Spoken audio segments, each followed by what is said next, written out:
नमस्कार, पेश आज का न्यूज पॉइंट में विज्ञान प्रकाश। केजरीवाल साहब ने एक बार फिर एंटी ग्राफ्ट हेल्पलाइन यानी कि भ्रष्टाचार के खिलाफ आप जो कर सकते हैं, मदद कर सकते हैं, उसकी हेल्पलाइन वापस खोल दी।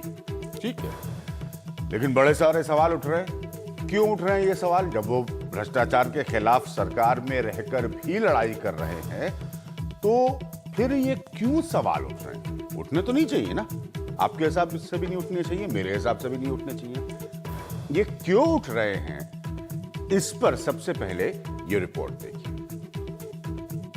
मेरा नाम विक्रम है। मैं अपना राशन कार्ड बनवाने के लिए गया था।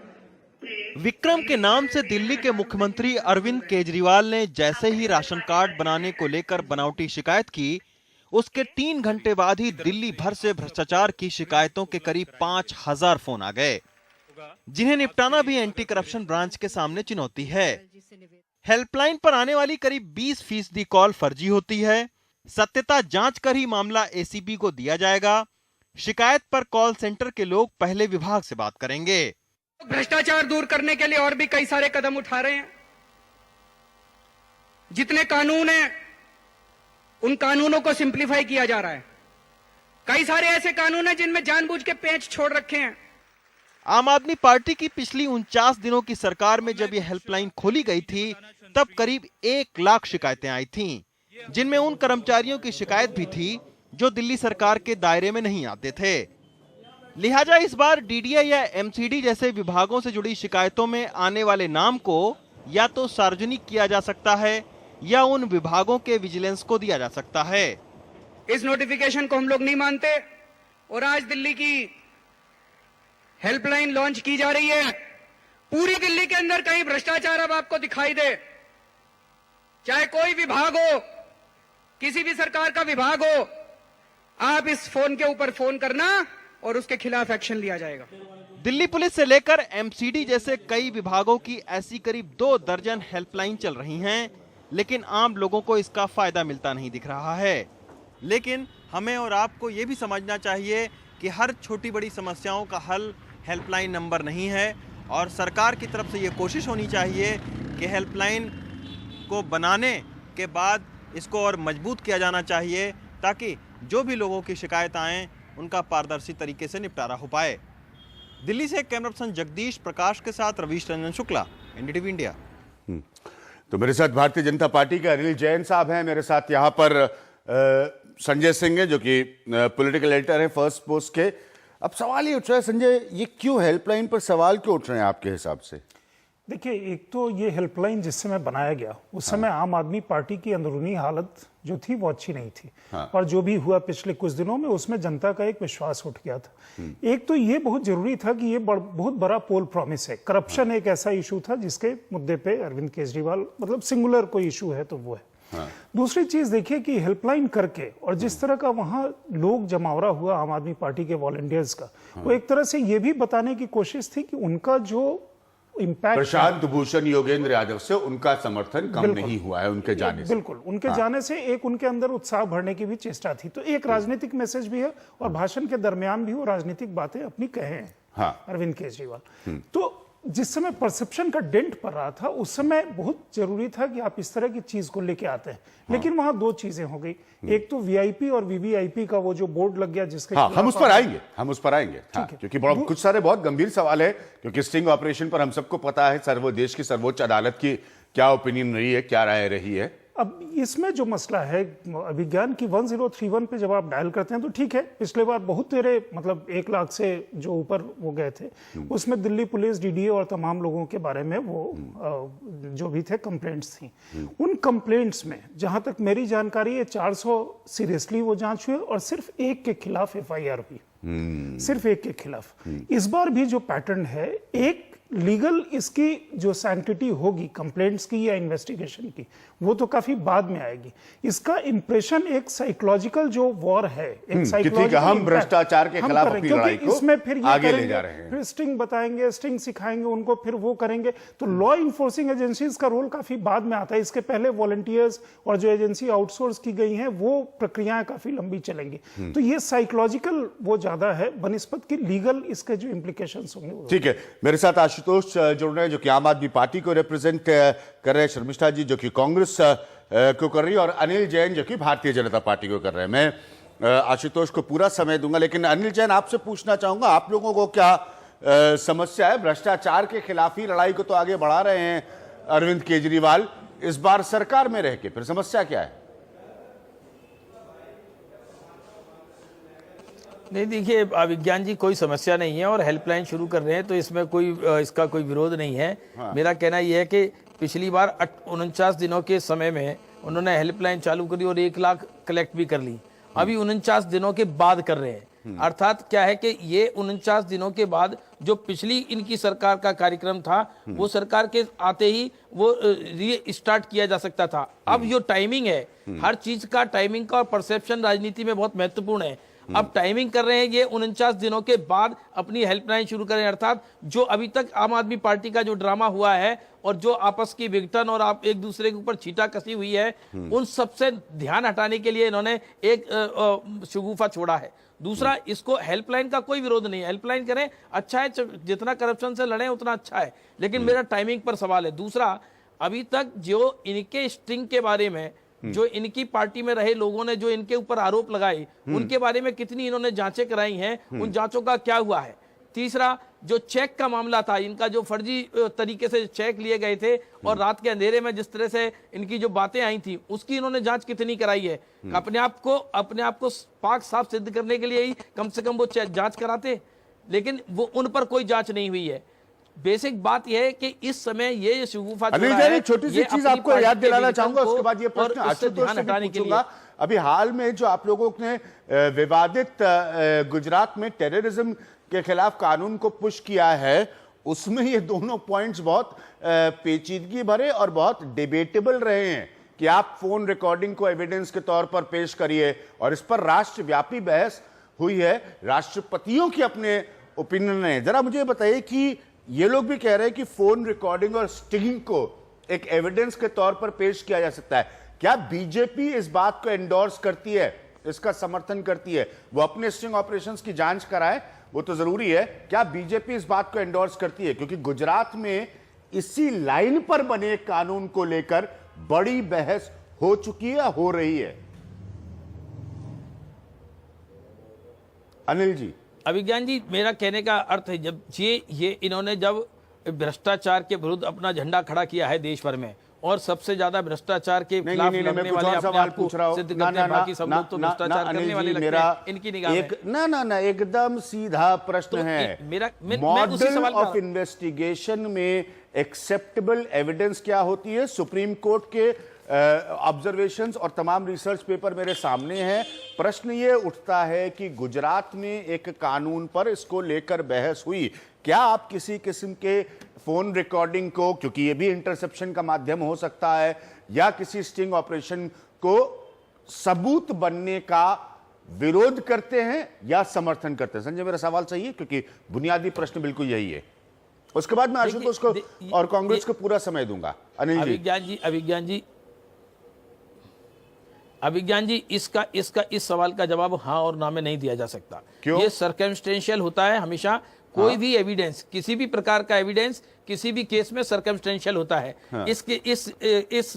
ये ब्लैंकेट डिसीजन के रूप में इसको हमेशा एविडेंस मानकर इसको प्रस्तुत किया जा सकता है, ये नहीं कहा जा सकता। लेकिन गुजरात में आप ऐसा कर रहे हैं, मेरिट होती है और वहां पर भी एक राज्य सरकार है, गुजरात में आप ऐसा कर रहे हैं जी। मैं इसीलिए पूछ रहा हूं, गुजरात में आप ऐसा कर रहे हैं, वहां पर भी एक राज्य सरकार है और उस पर 2 बार उसी कानून के गुजरात में भी ऐसे केसेस सरकार की उसमें केंद्र की राय ली जाती है, उसको 2 राष्ट्रपति लौटा चुके। इसीलिए मैं कह रहा हूं, उसने पुलिस की भूमिका पर प्रश्न किए थे। यहां पर भी आज पुलिस को लेकर शिकायतें आती हैं बहुत ज्यादा भ्रष्टाचार के मसले में। देख, गुजरात में गुजको का जो कानून है हाँ। वो इससे संबंधित नहीं है, वो जो टेररिज्म से संबंधित कानून है, हाँ। वो टेररिज्म से संबंधित कानून है ना। जैसे मकोका वहां लगा हुआ है महाराष्ट्र में, उसी तरह के कानून की तर्ज पर गुजरात का कानून है जिसको राष्ट्रपति ने लौटाया था। हाँ। और उसी को द्वारा उस वहां की विधानसभा ने पारित किया है। उसका इस कानून से और इस इंटरसेप्शन से ही खाली संबंध नहीं है। मैं कह रहा हूं कि किसी भी केस की मेरिट भ्रष्टाचार के लिए मैं तो मॉड्यूल जो प्रस्तुत किया जा रहा है किसी को, हाँ जी बिल्कुल है, किसी को करप्ट बताने का, ठीक है, आपने अपना पॉइंट रखा ना, आपने कहा यस और नो में आपके पास उत्तर नहीं है। आशुतोष, मैं पूरा समय आपको दूंगा। भ्रष्टाचार के खिलाफ लड़ाई का कोई विरोध नहीं कर सकता। सवाल यह है कि अभी भी आप जिन तरीकों को सबूत बताने की बात कह रहे हैं आशुतोष, क्या वो कानूनी तौर पर, जैसे संजय सिंह ने भी कहा, किसी इन्वेस्टिगेशन के तौर पर जायज ठहर पाएंगे? देखिए अभिज्ञान, इसमें 2-3 मसले हैं जिन पर चर्चा करना बहुत जरूरी। पहली बात यह है कि 49 दिनों का जब हमारी सरकार पिछली बार आई थी तो ये बहुत ही कारगर था और उस वक्त दिल्ली के अंदर भ्रष्टाचार 60 से 70% तक कम हुआ था, जिसका असर यह था कि हमको अगली बार जब चुनाव लड़े तो 67 सीटें हमको मिली थी। यानी अपने आप में ये बहुत ही कारगर कदम है।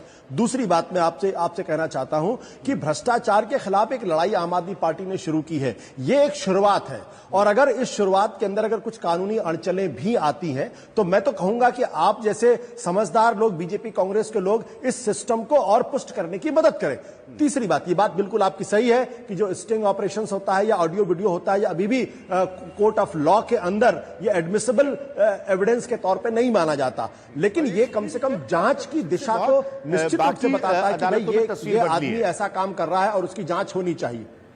नहीं आशुतोष, खास तौर पर क्योंकि सुप्रीम कोर्ट ने एक ओपिनियन लिया।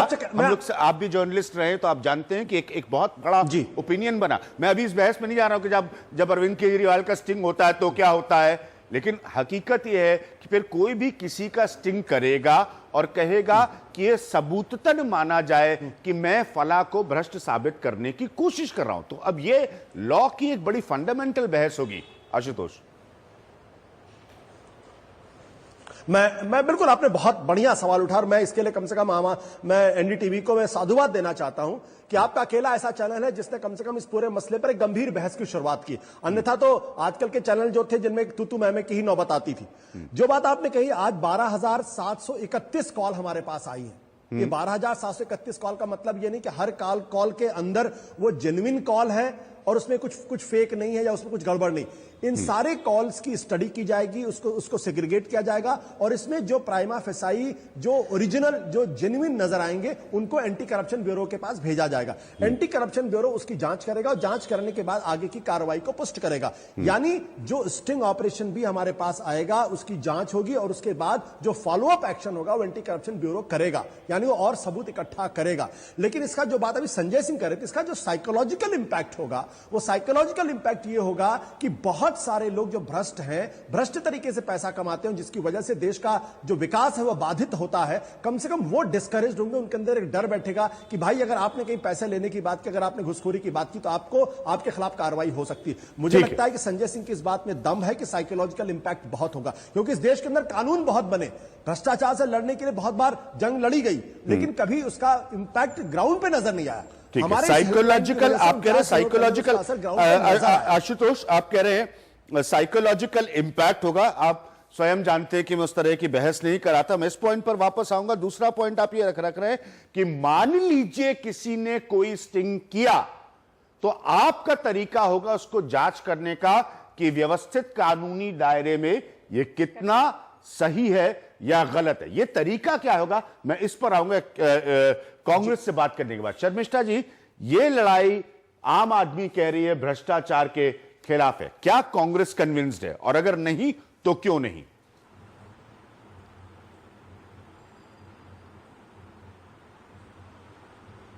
शर्मिष्ठा जी, अगर आप मुझे सुन सकती हैं।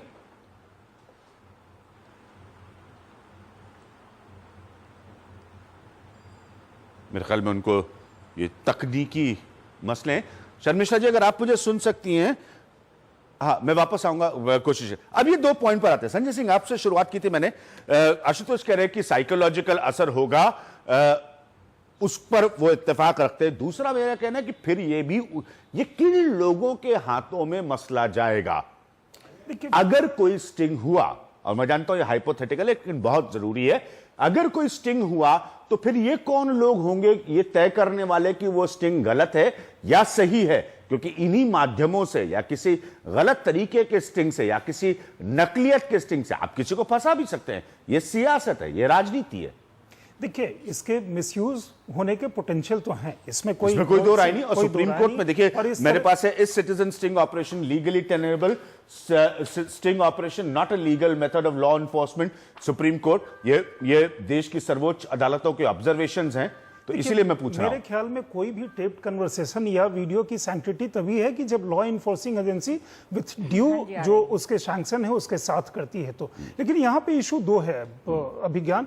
एक तो ये करके, क्योंकि इसमें आपके वॉलंटियर्स का रोल इसके बाद वाले स्टेज में मेरे ख्याल में आता है, जब वो स्टिंग के बारे में बताएंगे। और जो आशुतोष ये नहीं कह रहे हैं आपके वॉलंटियर्स, मैं वापस जाऊंगा आशुतोष के पास। आशुतोष कह रहे हैं जो मौजूदा सिस्टम होगा, यानी कि एंटी करप्शन को ही जाएगा, तो ऐसा नहीं है कि आम आदमी पार्टी की बैठकर कोई कमेटी डिसाइड कर लेगी। मेरे ख्याल में आशुतोष कैन करेक्ट मी, वो उसके बाद जाएगा जिस समय वो रोल आता है। अभी एक जो हवा क्रिएट करना होता है ना पब्लिक माइंड में, एक ठग, कि वो जो डर होता है कि वो स्टिंग हो रहा है, ये फोन कन्वर्सेशन रिकॉर्ड तो नहीं कर रहा है, ये वीडियो टेप तो नहीं कर रहा है, मैं पैसे लेते हुए पकड़ा जाऊंगा चौराहे पे, नुक्कड़ पे, वो चीज है। उसमें साथ में एक जो वर्कर्स यहाँ है, जो वॉलंटियर्स है, उसका एक बहुत बड़ा तबका इंगेज होता है। वो खाली अगर बैठा रहेगा कहीं भी किसी भी पार्टी का कोई वर्कर, तो वो आप जानते हैं उसके लिए अच्छी चीज नहीं होगी। पर्टिकुलरली इस टाइप का जैसा मैंडेट दिल्ली में मिला है, और उनको गॉसिप करने के लिए तमाम और कारण है यहाँ पे। ये एक पॉइंट है। शर्मिष्ठा जी, अगर आप मुझे सुन सकती हैं, क्योंकि बड़ा गलत होगा कि मैं कांग्रेस की बात ना सुन पाऊं। ये जो भ्रष्टाचार के खिलाफ लड़ाई में फोन रिकॉर्डिंग स्टिंग ऑपरेशन को लाने की बात की जा रही है, ये सही है आपके हिसाब से या गलत है? और अगर गलत है तो क्यों? देखिए, मैं कोई भी भ्रष्टाचार के खिलाफ कोई भी अगर कुछ भी स्टेप उठाए तो हम उनका डेफिनेटली स्वागत करते हैं। लेकिन एक सवाल जो है, जिस तरह से ये किया, फर्स्टली जो लोग इसको मॉनिटर करेंगे उनकी कोई लीगल सैंक्टिटी है? आप पुलिसिंग की काम कर रहे हैं, तो जो लोग कर रहे हैं इसको मॉनिटरिंग, तो वो मतलब आप मैं सभी का अलग अलग रिस्पॉन्सिबिलिटीज होते हैं। तो ये बहुत जरूरी है देखना कि जो लोग मॉनिटर कर रहे हैं उनका कोई लीगल सैंक्टिटी है या नहीं। सेकेंडली, पर्टिकुलरली जहां पर ऑडियो रिकॉर्डिंग है स्टिंग ऑपरेशंस में, एक काउंटर मैकेनिज्म होना बहुत ही जरूरी है। नहीं तो इसका बहुत ही मिस यूटिलाइजेशन हो सकते हैं। अगर मुझे किसी से, सोचिए कोई पर्सनल दुश्मनी हो या कुछ हो, तो मैं तो कुछ उसको एक फेक रिकॉर्डिंग भी ला सकती हूँ ना, उसको मैं किसी तरह से दूसरे किसी वॉइस से करवा सकती हूँ, दूसरा किसी। तो इसका काउंटर मैकेनिज्म क्या है वो भी बहुत जरूरी है, क्योंकि ये जो ऑडियो रिकॉर्डिंग की बेसिस पे इसका अभी तक तो इसको एविडेंस नहीं माना जाता है, और इसी वजह से शायद इसको कोर्ट नहीं मान रहे हैं, या जो भी, आई डोंट वांट टू, मुझे वो लीगल इशू पे नहीं जाना है। लेकिन वैसे भी एक मैं जो समझती हूँ कि काउंटर मैकेनिज्म जो है वो होना बहुत ही जरूरी है। नहीं तो पर्सनल किसी दुश्मनी के कारण भी लोग इस सिस्टम का फायदा उठा सकते हैं।